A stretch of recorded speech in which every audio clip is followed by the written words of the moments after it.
प्यारे बच्चों, सुप्रभात। आज हम करेंगे भक्तिन के जीवन के परिच्छेद का अगला पार्ट।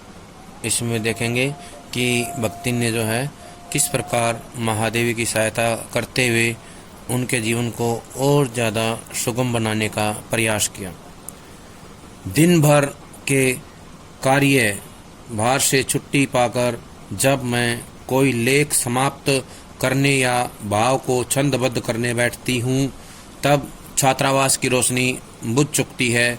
मेरी हिरनी सोना तख्त के पैताने फर्श पर बैठकर पागुर करना बंद कर देती है। कुत्ता बसंत छोटी मचिया पर पंजों में मुख रखकर आंखें मूंद लेता है और बिल्ली गोधुली मेरे तकिए पर सिकुड़कर सो रहती है। पर मुझे रात की निस्तब्धता में अकेली न छोड़ने के विचार से कोने में दरी के आसन पर बैठकर बिजली की चकाचौंध से आंखें मिचमिचाती हुई भक्तिन प्रशांत भाव से जागरण करती है।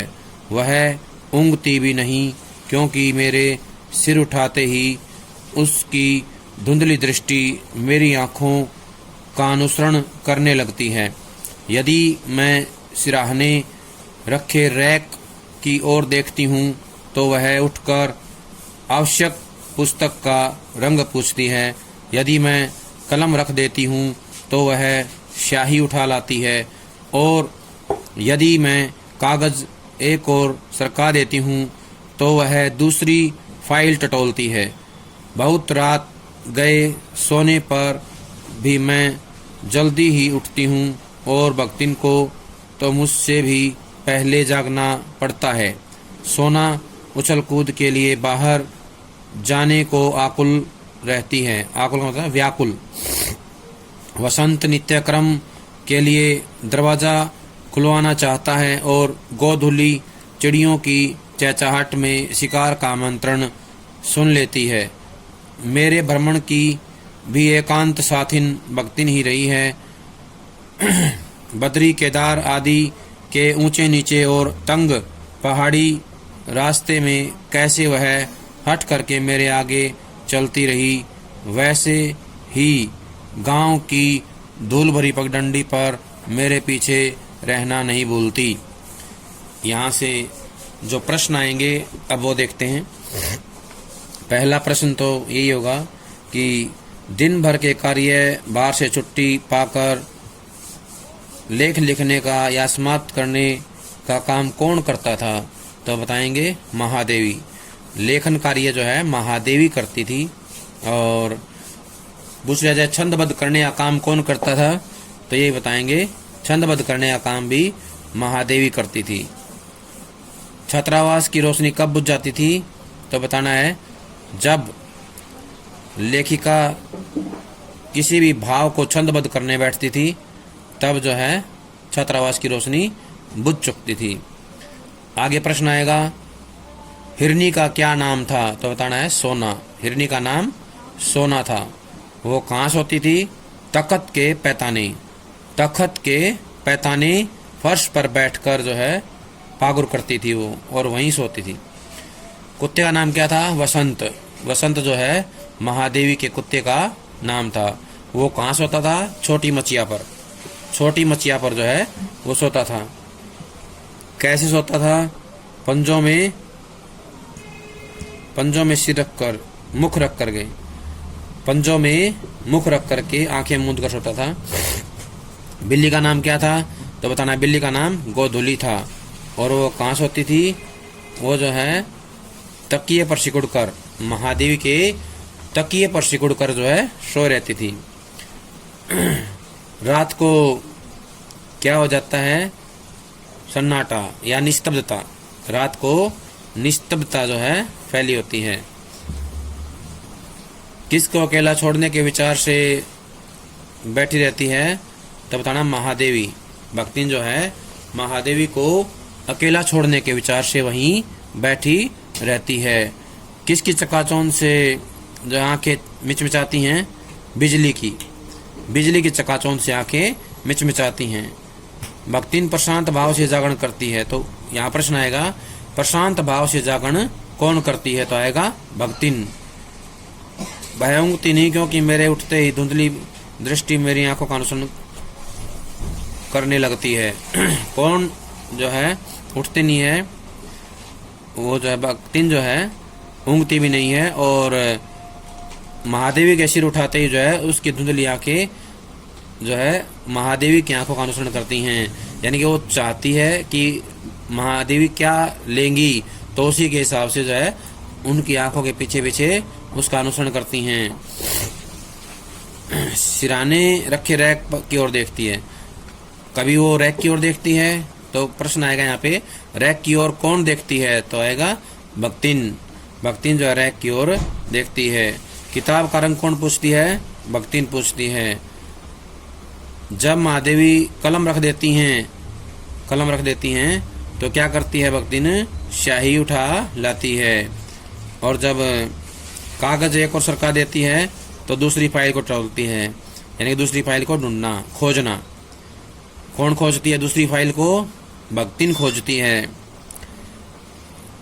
रात गए सोने पर मैं जल्दी ही उठती हूँ। कौन जल्दी उठती है? महादेवी उठती है, और भक्तिन तो जो है महादेवी से पहले उठती है। प्रश्न आएगा महादेवी से पहले कौन उठता है? भक्तिन उठती है। उछल कूद के लिए बाहर जाने के लिए कौन आकुल रहती है? सोना। सोना जो है बाहर जाने के लिए आकुल रहती है। दरवाजा कौन खुलवाना चाहता है? बसंत खुलवाना चाहता है। और अपने शिकार की आट कौन सुनती है? गोधुली। गोधुली जो है चिड़ियों की चहचहाट में शिकार का आमंत्रण सुन लेती है। महादेवी के एकांत भ्रमण की साथी कौन थी? भक्तिन थी। बद्री केदार के ऊंचे नीचे रास्तों में कौन चलता था आगे आगे? भक्तिन। भक्तिन चलती थी। और भक्तिन जो है महादेवी को कभी भी अकेला नहीं छोड़ती थी। भक्तिन के जो है महादेवी के साथ चलने की बात की गई थी। बद्री केदार में आगे चलती है, और गांव की धौलपुरी पगडंडी में जो है पीछे रहना नहीं बोलती है। किसी भी समय कहीं भी जाने के लिए प्रस्तुत होते ही मैं भक्तिन को छाया के समान पाती हूँ, यानी कि अपने साथ पाती है। युद्ध को देश की सीमा में बढ़ते देख जब लोग आतंकित हो उठे, आतंकित माने भयभीत हो उठे, तब भक्तिन के बेटी दामाद उसके नाती को लेकर बुलाने आ पहुँचे। पर बहुत समझाने बुझाने पर भी वह उनके साथ नहीं जा सकी। सबको वह देख आती, रुपया पैसा भेज देती, पर उनके साथ रहने के लिए मेरा साथ छोड़ना आवश्यक है, जो संभवतः भक्तिन को जीवन के अंत तक स्वीकार न होगा। जब युद्ध के भूत ने वीरता के स्थान में पलायन वृत्ति जगा दी थी, तब भक्तिन पहली ही बार सेवक की विनीत मुद्रा के साथ मुझसे गांव चलने का अनुरोध करने आई। वह लकड़ी रखने के मचान पर अपनी नई धोती बिछाकर मेरे कपड़े रख देगी, दीवार में कीलें गाड़कर और उन पर तख्ते रखकर मेरी किताबें सजा देगी। धान के पुआल का गोंदरा होता है सोने के लिए जो है मुलायम गद्दा बनवा कर और उस पर अपना कंबल बिछाकर वह मेरे लिए सोने का प्रबंध करेगी। मेरे रंग स्याही आदि को नई हंडियों में सजा कर रख देगी और कागज पत्रों को छींके में यथाविधि एकत्र कर देगी। मेरे पास वहाँ जाकर रहने के लिए रुपया नहीं है। यह मैंने भक्तिन के प्रस्ताव को अवकाश न देने के लिए कहा था, पर उसके परिणाम ने मुझे विस्मित कर दिया। भक्तिन ने परम रहस्य का उद्घाटन करने की मुद्रा बनाकर और पोपला मुंह मेरे कान के पास लाकर होले होले बताया कि उसके पास 5 बीसी और 5 रुपया गड़ा रखा है, उसी से वह सब प्रबंध कर लेगी। फिर लड़ाई तो कुछ अमरोती खाकर नहीं है। जब सब ठीक हो जाएगा तब यहीं लौट आएंगे। भक्तिन की कंजूसी के प्राण पूंजीभूत होते होते पर्वताकार बन चुके थे, परंतु इस उदारता के डायनामाइट ने क्षण भर में ही उन्हें उड़ा दिया। इतने थोड़े रुपए का कोई महत्व नहीं, परंतु रुपए के प्रति भक्तिन का अनुराग होता है प्रेम, इतना प्रख्यात हो चुका है कि मेरे लिए उसका परित्याग मान्यता छोड़ देना मेरे महत्व की सीमा तक पहुंचा देता है। अब यहाँ से जो प्रश्न आएंगे वो देखें। युद्ध को देश की सीमा में बढ़ते देखकर जब लोग आतंकित हो उठे, तो प्रश्न यही बनेगा कि युद्ध को देश की सीमा में बढ़ते देख लोगों पर क्या प्रभाव पड़ा, तो बताएंगे लोग आतंकित हो उठे। भक्तिन को कौन लेने आया, तो आएगा बेटी, दामाद, उसके नाती। भक्तिन को लेने के लिए उसके बेटी और दामाद के साथ नाती जो उनको लेने के लिए आए थे, बुलाने के लिए आए थे। भक्तिन ने क्या जाने के लिए हाँ कर दी, तो इसका उत्तर आएगा नहीं। भक्तिन ने बेटी दामाद के साथ जाने के लिए मना कर दिया। भक्तिन बेटी दामाद को कैसे सहायता पहुंचाती थी, तो बताना है रुपया भेजकर उनको सहायता पहुंचाती थी। कभी कभी उनको बीच में जो है देखने के लिए जो है आती थी। भक्तिन के लिए क्या मुश्किल था, महादेवी का साथ छोड़ना। भक्तिन के लिए सबसे मुश्किल कार्य था महादेवी का साथ छोड़ना। गत वर्ष युद्ध के भूत ने किसका स्थान ले लिया, पलायन वृत्ति का स्थान। वीरता के स्थान पर क्या ले लिया, पलायन वृत्ति।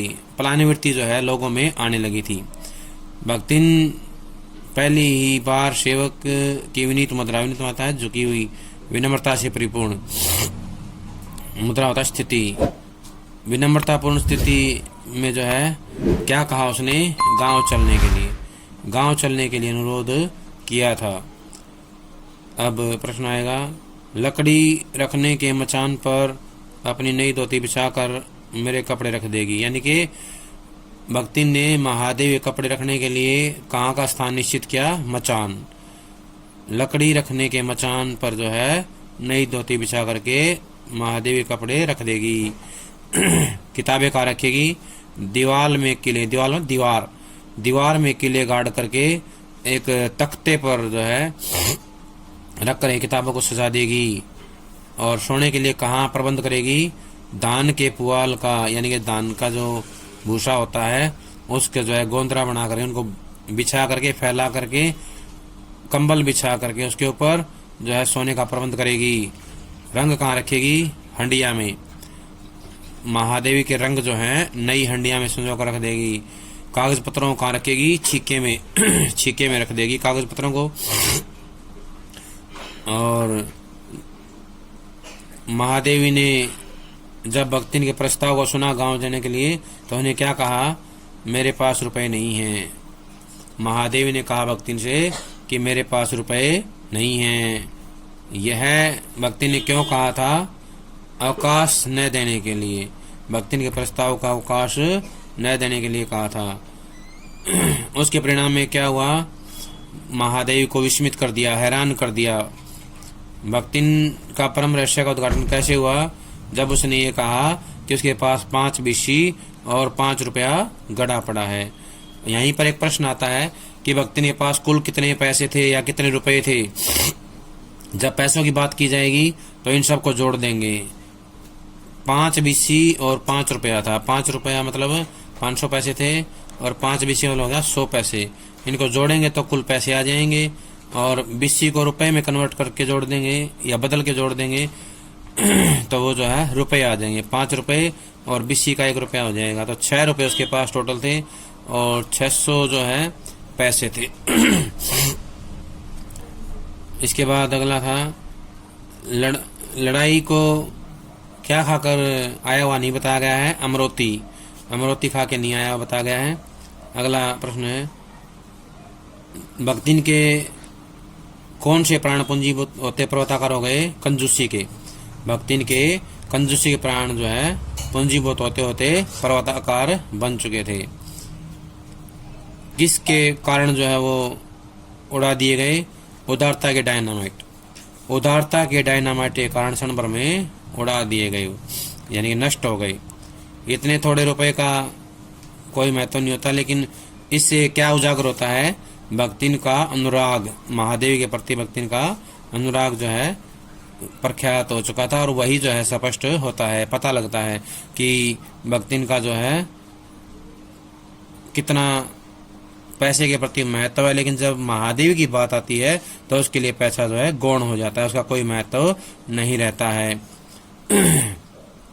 उसका परित्याग मेरे महत्व की सीमा तक पहुंचा देता है। यानी कि पैसे को छोड़ देना, पैसे को हीन मानना, ये बताता है कि महादेवी कितनी महत्वपूर्ण है भक्तिन के लिए। अगला पैरा है, भक्तिन और मेरे बीच में सेवक स्वामी का संबंध है, यह कहना कठिन है, क्योंकि ऐसा कोई स्वामी नहीं हो सकता जो इच्छा होने पर भी सेवक को अपनी सेवा से हटा न सके, और ऐसा कोई सेवक भी नहीं सुना गया जो स्वामी के चले जाने के आदेश पाकर अवज्ञा से हंस दे।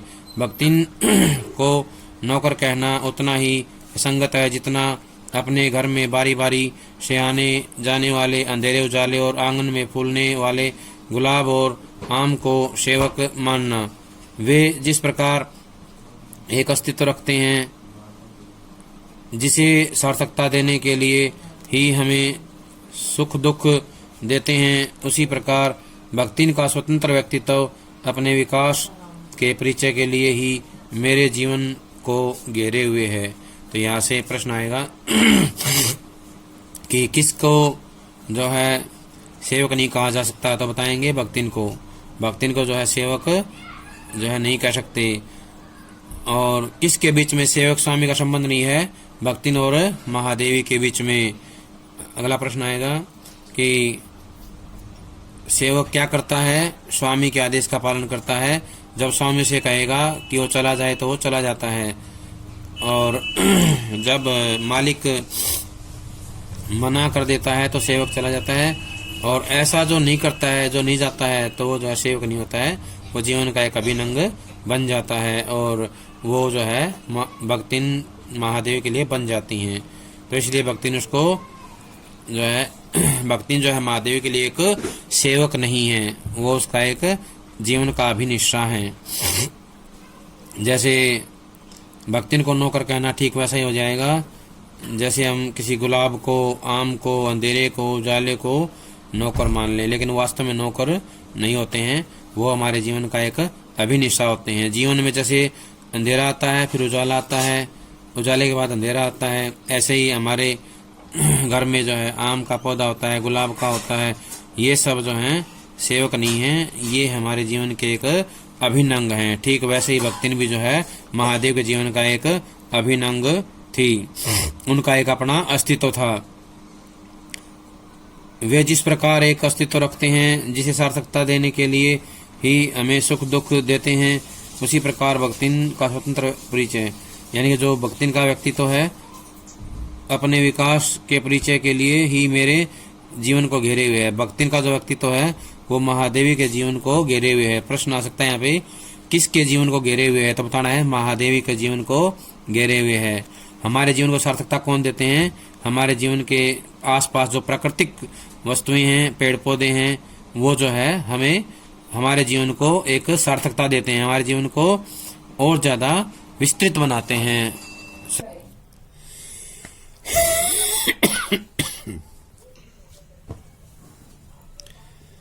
आगे है, परिवार और परिस्थितियों के कारण स्वभाव में जो विषमताएं उत्पन्न हो गई हैं, उनके भीतर से एक स्नेह और सहानुभूति की आभा फूटती रहती है। इसी से उसके संपर्क में आने वाले व्यक्ति उसमें जीवन की सहज मार्मिकता ही पाते हैं।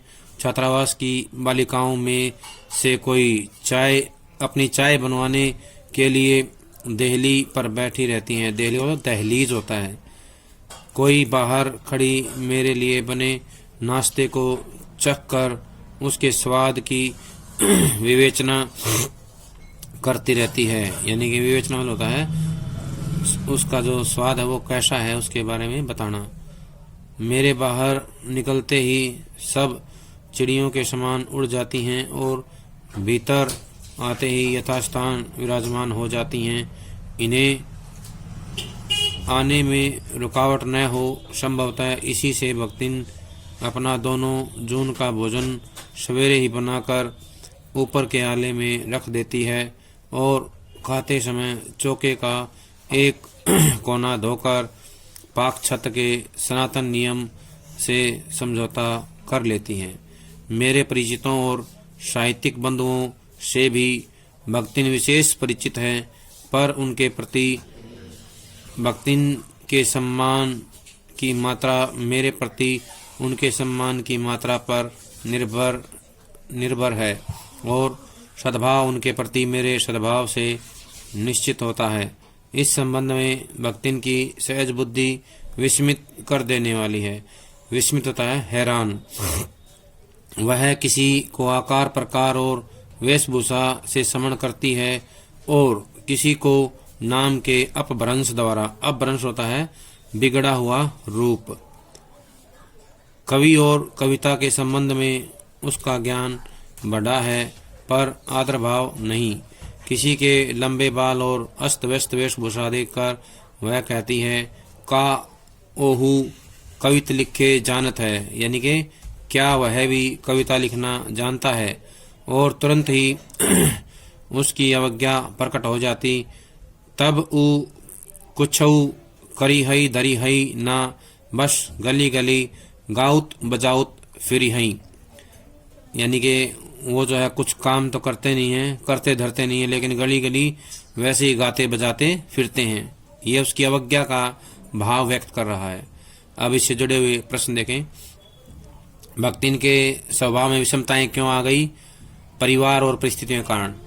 परिवार और परिस्थितियों के कारण जो है भक्तिन के स्वभाव में विषमताएं आ जाती हैं। विषमता का मतलब होता है असमानता। उनके भीतर से एक स्नेह और सहानुभूति की आभा फूटती है। तो बताना है कि स्नेह और सहानुभूति की आभा किसके भीतर फूटती है? भक्तिन के भीतर। क्यों फूटती है? परिवार और परिस्थितियों के कारण जो स्वभाव में विषमताएं आ गई हैं, विषमताओं से उत्पन्न होने के कारण जो है उसके अंदर जो है ये स्नेह और सहानुभूति की आभा फूटती है। इसी से उसके संपर्क में अपने आने वाले व्यक्ति उसके जीवन में सहज मार्मिकता ही पाते हैं। मार्मिकता किसके अंदर पाते हैं? भक्तिन के अंदर, या भक्तिन के साथ रहने वाले लोग उसके अंदर पाते हैं। छात्रावास की बालिकाओं में से कोई अपनी चाय बनाने के लिए, तो प्रश्न आएगा चाय बनाने के लिए कौन आता था? छात्रावास की बालिकाओं में से कोई जो है बच्चे या कुछ लड़कियां जो है चाय बनाने के लिए आती थी या देली पर बैठी रहती थी। नाश्ते का जो है चख करके स्वाद बताती थी, उसका जो है विवेचन करती थी। बाहर निकलते ही, बाहर कौन निकलता था? महादेवी। महादेवी के बाहर निकलते ही सब कैसे गायब हो जाते थे?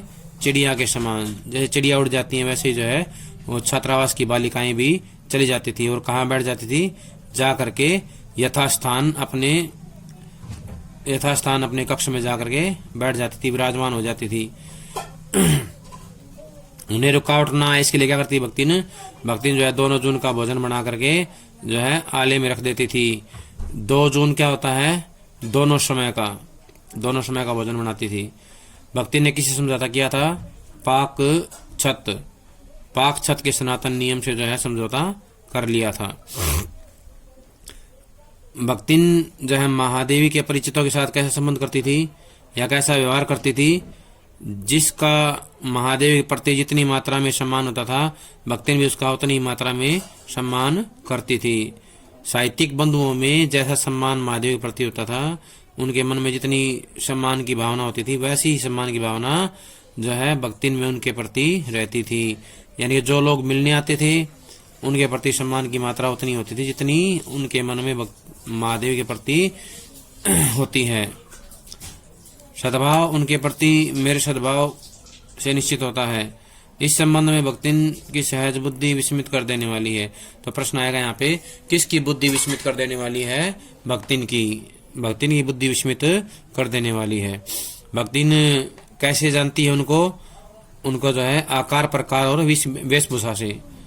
महादेवी के पास आने वाले मित्रों को, परिचितों को जो है आकार प्रकार और वेशभूषा से याद करती है या उसे जो है जानती है।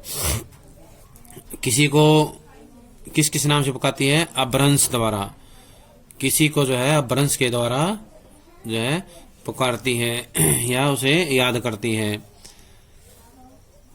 कवि और कविता के संबंध में उसका ज्ञान बड़ा है, आदर भाव नहीं। तो इसमें प्रश्न आएगा किसका आदर भाव नहीं है या किसका ज्ञान बड़ा है? तो बताएंगे भक्तिन का। किसी के लंबे बाल और अस्त व्यस्त वेशभूषा देख करके कह उठती है, तो प्रश्न क्या कहती है आएगा? तो बताना है का ओहू कवित लिखे जानत है, ये जो है कहती है, क्या वह भी कविता लिखना जानता है? अवज्ञा कैसे प्रकट करती है? तब ऊ कछु करी हई दरी हई ना, बस गली गली गाउत बजाउत फिरी हई। ये अवज्ञा प्रकट करता है, यानी कि वो कुछ करता धरता है नहीं, वैसे ही सारा दिन गलियों में गाता फिरता बजाता रहता है। पर उसका दुख उसे प्रभावित कर सकता है। विद्यार्थी वर्ग में से कोई जब कारागार का अतिथि हो जाता है, तब उस समाचार को व्यथित भक्तिन बिता बिता भरे लड़कन का जहल कलयुग रहा, तौन रहा अब परलय होई जाई, उनकर माई का बड़े लाट तक लड़ई का चाही, कह करके दिन भर सबको परेशान करती है। बापू से लेकर साधारण व्यक्ति तब सबके प्रति भक्तिन की सहानुभूति एक रस मिलती है। भक्तिन के संस्कार ऐसे हैं कि वह कारागार से वैसे ही डरती है जैसे यमलोक से ऊंची दीवार देखते ही वह आंख मूंद कर बेहोश हो जाना चाहती है। उसकी यह कमजोरी इतनी प्रसिद्धि पा चुकी है कि लोग मेरे जेल जाने की संभावना बता कर उसे चिढ़ाते रहते हैं। वह डरती नहीं, यह कहना सत्य होगा, पर डर से भी अधिक महत्व मेरे साथ का ठहरता है। सचमुच चुपचाप मुझसे पूछने लगती है कि वह अपनी कई धोती साबुन से साफ कर ले, जिससे मुझे वहां उसके लिए लज्जित न होना पड़े। क्या क्या सामान बांध ले, जिस से मुझे वहां किसी प्रकार की असुविधा न हो सके। ऐसी यात्रा में किसी को किसी के साथ जाने का अधिकार नहीं। यह आश्वासन भक्तिन के लिए कोई मूल्य नहीं रखता। वह मेरे न जाने की कल्पना से इतनी प्रसन्न नहीं होती जितनी अपने साथ न जा सकने की संभावना से अपमानित। इनके प्रश्न देखें, ये जो पैरे पढ़े अभी। सबका दुख से प्रभावित कर सकता है, यहाँ पे आएगा किसका दुख प्रभावित कर सकता है और किसको, तो बताएंगे भक्तिन को वहां रहने वाले बच्चों का दुख, जो छात्रावास में बच्चे रहते हैं उनका दुख जो है प्रभावित करता है, या जो वहां से जुड़े हुए लोग हैं उनका दुख उसे प्रभावित करता है। भक्तिन को करता है सबका दुख प्रभावित। विद्यार्थी वर्ग में कोई जब कारागार, यानी कि कोई भी विद्यार्थी गलत कार्य करता है और उसे जेल जाना पड़ता है, यानी कि जेल का जो मेहमान हो जाता है, उसके बारे में सुन करके महादेवी को बड़ा दुख होता है, कष्ट होता है। और वो कहती है कि बीता बीता भर, यानी कि छोटे छोटे लड़के जो हैं ऐसे गलत काम करते हैं जिससे उन्हें जेल जाना पड़ता है। जेहल कलयुग रहा, यानी कि वो कहते हैं कि अब जो है कलयुग आ गया है और कलयुग में जो है प्रलय हो जाई, यानी कि अब प्रलय होने वाली है। उनकी माई यानी माँ बड़े लाट का लड़ाई का चाहिए, उनकी माँ जो है क्या बड़े लाट से लड़ना चाहेंगी, ये कह करके सारा दिन परेशान करती है। तो यहाँ से प्रश्न बनेगा कौन किसको परेशान करता है? तो कहना है भक्तिन जो है वहाँ मिलने वाले लोगों को परेशान करती है। कौन कहता है कलयुग आ गया है? तो बताना है भक्तिन कहती है। क्यों कहती है? जब छोटे छोटे लड़के गलत काम करते हैं और जेल में चले जाते हैं। किसकी माई लाट से लड़ेगी? तो बताना है छोटे छोटे बच्चों की जो गलत काम करते हैं उनकी माई लाट से लड़ेगी। लाट का मतलब होता है बड़े साहब। भक्तिन के संस्कार ऐसे हैं कि वह कारागार से डरती है, यानी भक्तिन को किससे डर लगता है? कारागार से। संस्कार कैसे हैं कि वो गलत काम करने से डरती है। किस प्रकार डरती है कारागार से? जैसे यमलोक से डरते हैं, यमलोक का नाम सुन के लोग डर जाते हैं, वैसे ही जो है भक्तिन कारागार का नाम से डरती है। ऊंची दीवार देखते क्या होता है? भक्तिन जो है आंखें मूंद कर बेहोश हो जाना चाहती है। किसकी कमजोरी प्रसिद्ध हो चुकी है? भक्तिनी कमजोरी। कौन सी कमजोरी है? कारागार से डरने वाली कमजोरी। लोग जो है भक्तिन को कैसे डराते हैं? महादेव के जेल जाने की संभावना बताकर जो है चिढ़ाते हैं। वह डरती नहीं है कहना असत्य होगा। भक्तिन डरती नहीं है ये बात कहना जो है असत्य होगा। पर डर से भी अधिक महत्व मेरे साथ रहने का ठहरता है। यानी कि डर से भी ज्यादा महत्व क्या है? भक्तिन के साथ, भक्तिन जो महादेव के साथ रहना चाहती है। चुपचाप मुझसे पूछने लगती है। क्या पूछती है? चुपचाप चुपचाप भक्तिन पूछती है कि वह जो है अपनी कई धोती, यानी कि अपनी धोती कितनी जो है साफ कर ले और जिसके कारणों से लज्जित ना होना पड़े। तो यहाँ प्रश्न आएगा लज्जित कौन ना हो उसकेगा, तो बताना है महादेवी। उसके लिए क्या करेगी? धोती को साबुन से साफ करेगी। क्या क्या सामान बांध ले, यानी किस सामान की जरूरत होगी जो उसे वहां चाहिए है। असुविधा ना हो, किसको ना है असुविधा? महादेवी को। महादेवी को असुविधा ना हो इसलिए वो क्या क्या सामान साथ में ले ले। ऐसी यात्रा में किसी को किसी के साथ जाने का अधिकार नहीं। कौन सी यात्रा में? जेल जाने में। जेल जाने में किसी को दूसरे के साथ जाने का अधिकार नहीं है। कोई व्यक्ति जेल जा रहा है उसके साथ कोई दूसरा व्यक्ति नहीं जा सकता। यह आश्वासन भक्तिन के लिए कोई मूल्य नहीं रखता, लेकिन भक्तिन के लिए इस बात का कोई महत्व नहीं है, कोई कीमत नहीं है। कि कल्पना से इतनी प्रसन्न नहीं होती जितनी अपने साथ न जा सकने की संभावना से। यानी कि बताया गया है कि जेल जाने की बात होती है तो साथ नहीं जा पाती, इसलिए वो दुखी नहीं है। वो इसलिए दुखी है कि वो जो है महादेवी के साथ जो है नहीं रह पाएगी और इससे वो अपने आप को अपमानित महसूस करती है। भला ऐसा अंधेरा हो सकता है, ऐसा अंधेर हो सकता है जहां मालिक, वहां नौकर मालिक को ले जाकर बंद कर देने में इतना अन्याय नहीं, पर नौकर को अकेले मुक्त छोड़ देने में पहाड़ के बराबर अन्याय है। ऐसा अन्याय होने पर भक्तिन को बड़े लाट तक लड़ना पड़ेगा। किसी की माई यदि लड़े, बड़े लाट से तक नहीं लड़ी तो नहीं लड़ी, पर भक्तिन का तो बिना लड़े काम नहीं चल सकता। ऐसे विषम प्रतिद्वंदियों की स्थिति कल्पना में भी दुर्लभ है। मैं प्राय सोचती हूँ कि जब ऐसा बुलावा आ पहुँचेगा जिसमें न तो धोती साफ करने का अवकाश रहेगा, न सामान बांधने का, न भक्तिन को रुकने का अधिकार होगा और न मुझे रोकने का, तब चीर विदा के अंतिम क्षणों में वह यह देहातीन वृद्धा क्या करेगी और मैं क्या करूँगी। भक्तिन की कहानी अधूरी है, पर उसे खोकर मैं पूरा या इसे पूरी नहीं करना चाहती। प्रश्न आएगा कि भक्तिन जो है किसके साथ रहना चाहती है, तो बताना है महादेवी के साथ। किसके साथ रहना चाहती है? महादेवी के साथ। जब वो नहीं रह पाती कैसा होता है? अपमानित होता है। भक्तिन के साथ ना रह पाने भक्तिन जो है महादेव के साथ ना रह पाने की स्थिति को अपमानित होने जैसा मानती है। सबसे बड़ा कष्ट, सबसे बड़ा दुख क्या है? मालिक को बंद कर दिया जाए और नौकर को जो है मुक्त छोड़ दिया जाए। ये जो है उसके लिए अन्याय होगा। यानी कि महादेवी को जब जेल में जाने की बात करते हैं तो उसको सुन करके भक्तिन जो है अत्यंत दुखी होती है और इसे वो जो है अन्याय के समान मानती है। ऐसा अन्याय होने पर, अगर मान लो ऐसा अन्याय होगा तो भक्तिन जो है बड़े लाट तक लड़ेगी। कहने का आशय है कि बड़े साहब तक वो जो है लड़ाई लड़ेगी। किसी की माई माने माँ, किसी की माँ बड़े लाट से लड़ी हो या ना लड़ी हो, लेकिन भक्तिगण का लड़े बिना काम नहीं चल सकता। कहने का आशय है कि जब भी भक्तिन के जीवन में अन्याय होगा या ऐसी बात होगी जो नहीं होनी चाहिए तो उसके लिए वो पूरे अधिकार के साथ लड़ाई लड़ेगी और बड़े साहब तक, उच्च अधिकारी तक जो है उसकी लड़ाई चलेगी। ऐसे विषम प्रतिद्वंदी होता है प्रतिस्पर्धा करने वाले, विषम माने होता है अलग अलग। ऐसे विषम प्रतिद्वंदियों की स्थिति कल्पना में भी दुर्लभ है और ऐसी जो असमान प्रतिद्वंदिता आती हैं, विपरीत परिस्थितियां आ जाती हैं तो उनकी कल्पना जो है बहुत ही दुर्लभ होती है, कठिन होती है। प्राय सोचती हूँ कि ऐसा बुलावा आ जाएगा। कैसा?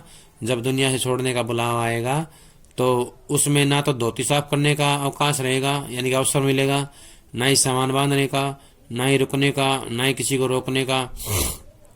तब चीर विदा के अंतिम क्षणों में यह देहातीन विदा क्या करेगी? देहातीन होता है ग्रामीण। तो इसमें प्रश्न आएगा कि किसका बुलावा आएगा? मृत्यु का। और कौन सा काम करने का समय नहीं मिलेगा? ये सामान बांधने का, धोती का, धोती साफ करने का और एक दूसरे को रोकने का, ये कोई भी समय उसको नहीं मिलेगा। अधूरी कहानी किसकी है? भक्तिन की अधूरी कहानी है। किसे खोकर पूरा नहीं करना चाहती? भक्ति ने खोकर के पूरा नहीं करना चाहती। महादेवी कहना चाहती है कि ये जो कहानी है अधूरी है, लेकिन इसको जो है भक्ति ने खोकर के वो पूरा नहीं करना चाहती है। ये था प्यारे बच्चों भक्तिन पाठ का परिच्छेद नंबर 4 का अंतिम पाठ। सभी इसको याद कर लेंगे। इसके बाद हम जो है अगला पाठ करेंगे, तब तक इसको याद कर लें। सभी का बहुत बहुत धन्यवाद।